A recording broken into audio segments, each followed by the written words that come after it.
9:30 AM entertainment टनाटन।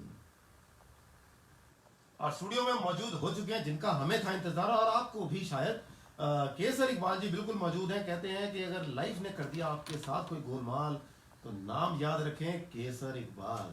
तो केसर इकबाल जी का करते हैं स्वागत, करते हैं उनका वेलकम। और दोस्तों आपको बता दें, अगर आपने कोई सवाल पूछना हो तो आपके बिहाफ पर केसर इकबाल जी से हम आपकी तरफ से सवाल पूछेंगे। अगर आप जिंदगी को लेकर परेशान हैं, अपने काम को लेकर, फैमिली को लेकर, रिश्तों को लेकर परेशान है या कैसी भी कोई परेशानी है, तो बिना हिचक हमें अपना टेक्स्ट कर दीजिए सवाल। आपके बिहाफ पर हम पूछेंगे केसर इकबाल जी को। और नंबर टू टेक्स्ट है 416-707-9900 416-707-9916। केसर इकबाल जी का करते हैं welcome. Kesar ji welcome to the studio. जी thank you very much, god bless you all. Sir मेरी तरफ से सत श्री अकाल, नमस्कार, आदाब सारे दर्शकों को। जी आपका भी स्वागत। पहले तो आपको कॉम्प्लीमेंट देना चाहेंगे, आप आज बिल्कुल राजेश खन्ना लग रहे हैं, गले में मोफलर मार के। वो ये आप क्या कहना मुझे खराब ना करें। नहीं सर, आप जो अगर आप लोग अच्छा ऐसा करते हैं, आप हमें सब देख रहे हैं लाइव ऑन फेसबुक पेज, आप जा सकते हैं केसर इकबाल जी के फेसबुक पेज पर जाएं और देख कर बताएं जो मैं कह रहा हूँ कि सच है कि नहीं है। गले में वो देवानंद स्टाइल बांध के, वो कहते नहीं गले में बांधते हैं, आप मतलब स्टाइल पूरा लग रहा है। नहीं, मैंने तो अपनी कमजोरी छुपाई गले में रुमाल बांध के। वो जो यहाँ वाट पड़ने शुरू हो गया है जी, वो उम्र के साथ तकाजा है, वो आई मीन 60+ ईयर्स आप इस काम को कर रहे हैं। बहुत बड़ी चीज़ है जी, जहाँ लोगों की लाइफ इतनी नहीं होती जितना काम आप कर चुके हैं। कितने लोगों को आप मदद कर चुके हैं, रहनुमाई दे चुके हैं, आप उनकी लाइफ के GPS बन चुके हैं। जहाँ पर उन्हें अच्छी जगह पर पहुंचना है तो उनके लिए आप हमेशा उनके लिए मदद करते हैं। पहले मैं नंबर शुरुआत करता हूँ 4168310493 और शुरुआत करते हैं आज इस शो की। सबसे पहला सवाल हमारे एक लिसनर का है जी। उनका जो कंसर्न है, बड़े कंसर्न है वो कहते हैं कि उनकी वाइफ को 3 बार उनका अबॉर्ट हो चुका है बेबी। तीनों बार बेबी था, अच्छी खासी स्टेज पे पहुंच चुका था, लेकिन वो अबॉर्ट हो जाता है। तो वो बड़े घबराए हुए हैं कि अब चौथी बार वो प्लानिंग कर रहे हैं कि क्या किया जाए जिससे कि उनको एक अच्छा सक्सेसफुल वो मिले, उनका एक बच्चा जो उनकी चाहत है वो उनको मिल जाए। इसमें ना एक बड़ा सीरियस मैटर ये होता है कि कुंडली में 5वां घर जो है वो बच्चे का होता है जी। और बाई बर्थ अगर वहाँ कोई नेगेटिव प्लैनेट बैठा है तो फिर इस तरह की सूरत हाल होती है कि जैसे कि अगर कुंडली में 5वें घर में वीनस है तो उसका जो अगेंस्ट प्लैनेट है कोई आगे बैठा हो या आगे उसके अपोजिट जो है वो शनि बैठा हो और 5वें घर में सूरज बैठा हो, आपस में जो टक्कर है, आपको पता है ना कि शनि और सूरज की बड़ी टक्कर है जी। वो कहता है मेरा पुत्र नहीं है, वो कहता है ये वो, इस तरह की बड़ी सी चीज़ है। जी। लिहाजा वो इस तरह करके ना कोई नेगेटिव प्लैनेट अगर बैठा हो 5वें घर में तो इस तरह की सिचुएशन पैदा होती है। तो इसका इलाज क्या होता है? इलाज ये होता है कि देखो जी, अब मैंने तो एक आपको बता दिया कि ये सिचुएशन है, लेकिन ये कि वो साहब अगर मेरे से रब्ता कर लें तो मैं बहुत सारी चीज़ें वाजे कर दूंगा। इसके साथ साथ कुछ और बातें भी होती हैं। देखें, ये जो औलाद है ये होती है आदमी की किस्मत और पैसा होता है औरत की किस्मत। ओके। ये एक कहावत बनी हुई है। जी जी जी। इसलिए अब आदमी का भी देखना पड़ेगा कुंडली कि उसमें क्या बात है और औरत की भी देखनी पड़ेगी कि उसमें क्या बात है। बेसिकली जो बात है वो ये है कि 5वें घर को कोई नेगेटिव प्लैनेट देख रहा है। जब भी प्रेगनेंसी होती है उसके बाद इस तरह सिचुएशन पैदा होती है। आपको मैं एक बात बताऊं, मैंने पहले भी शायद प्रोग्राम में की होगी कि ये हमारी इस दुनिया में गे और लेस्बियन भी पैदा होते हैं जी। वो भी इसी तरह ही होता है कि जब प्रेगनेंसी होने का टाइम होता है, हमारे ये जो प्लैनेट है ना सारे, इनमें 2 जो हैं वो इस तरह के हैं। तो वो घूम घूम के कभी वो आया होता है सामने तो बात ख़राब हो जाती है। तो इसलिए ना ये सारी चीज़ें बहुत गौर से देखी जाती हैं। सुनने में और कहने में इनकी कोई वैल्यू नज़र नहीं आती। जी। लोग कहते हैं एक ऐसा नवी कुछ स्टोरी बनाने है, आमतौर पर लोग कहते हैं, लेकिन ये स्टोरी नहीं है, ये हकीकत है कि सितारे हमारे साथ जुड़े हुए हैं और हमारी ज़िंदगी की हर मोमेंट जो है वो सितारों के मुताबिक होती है। जी। तो बच्चा पैदा करने से पहले अगर आप देख लें, आप पूछ लें तो उसमें कोई हर्ज नहीं है फ़ोन करने में। सिर्फ एक कॉल करके मेरे साथ अपॉइंटमेंट बनाएं, फ़ोन पे मेरी बात सुन लें या खुद आ जाए, ये डिपेंड करता है। आजकल कोविड की वजह से ज़रा परहेज़ कर रहे हैं लोग जी। लेकिन मैं व्हाट्सएप पर ही बहुत वाजे हर बात को कर देता हूँ।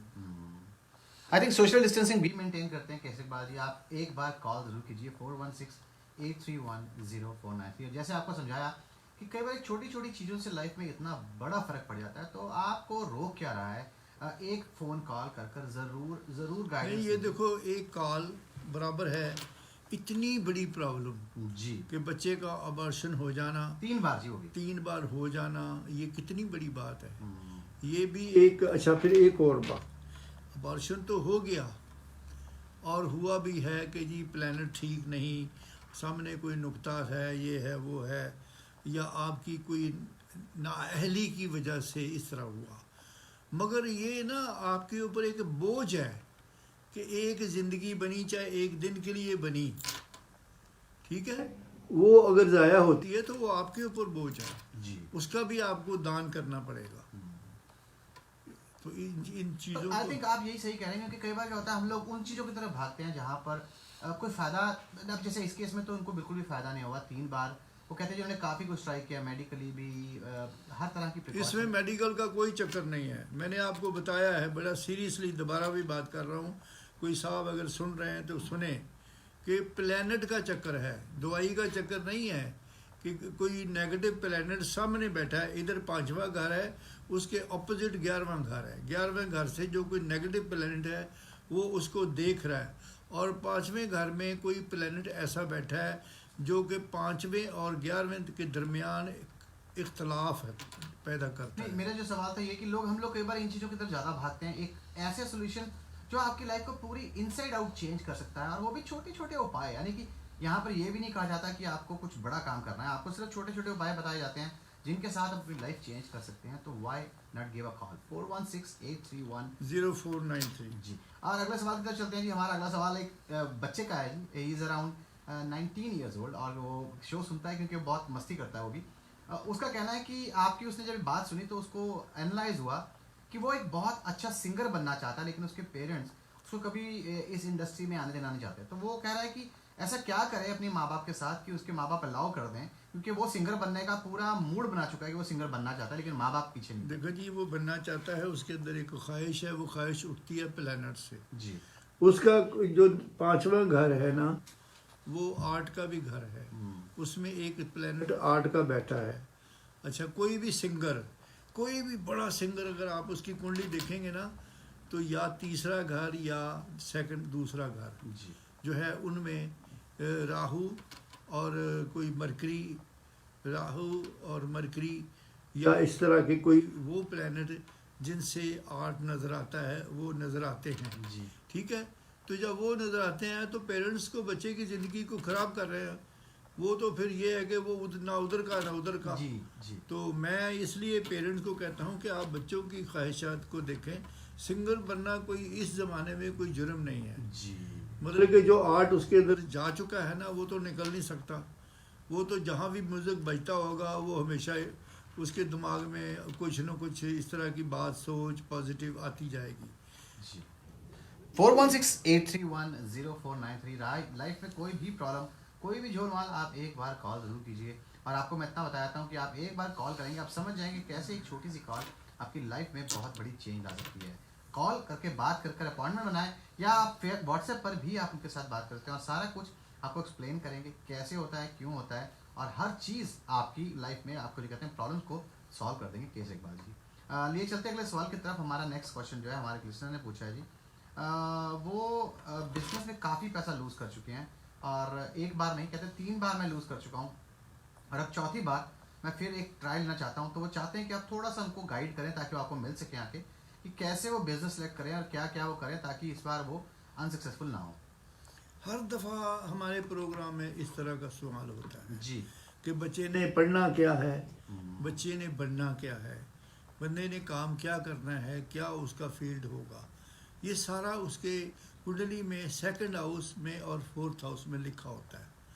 कि मैंने कई दफ़ा बताया कि अगर 4th हाउस में शनि है तो इसका मतलब ये है कि शनि के मुताबिक कोई कोर्सेज किए जाएं जिसमें स्टील वर्क हो, जिसमें कोई मेटल वर्क हो, उसमें मशीनरी भी हो सकती है, उसमें डिज़ाइनिंग भी हो सकती है। ये जो कारें डिज़ाइन करते हैं ये भी वही काम है जी। ठीक है ना। तो इसी तरह आप अगर पढ़ाई करते हैं तो उसके लिए भी आपको वही सोचना होगा। अब कौन सा बिजनेस करना है उसके लिए भी सेकंड हाउस देखा जाएगा, फोर्थ हाउस देखा जाएगा, 10th हाउस देखा जाएगा कि आया कौन कौन से प्लैनेट है जो उनको गाइड करते हैं। बिजनेस के लिए मरकरी आपका बड़ा तेज़ होना चाहिए, जो कि हर बात को बैठे बैठे ही सारी बातों को कैलकुलेट कर ले। और जितने भी बिजनेसमैन हैं उनका मरकरी बहुत स्ट्रांग होता है, वो अपनी बातचीत, डिस्कशन, अकल, सेंस, नॉलेज, ये वो हर चीज़ जो है वो वीनर मरकरी से लेते हैं जी। तो इसलिए वो तो देखना पड़ेगा। मुझे कॉल करें, मैं उनको सारी बातें इसमें वाज़ेह कर दूँगा। वंस अगेन अगर आपने नंबर नोट नहीं किया है तो नंबर नोट कर लीजिए, कॉल कीजिएगा 11 बजे के बाद जब केसर इकबाल जी शो से फ्री हो जाएंगे 4168310493। इस टाइम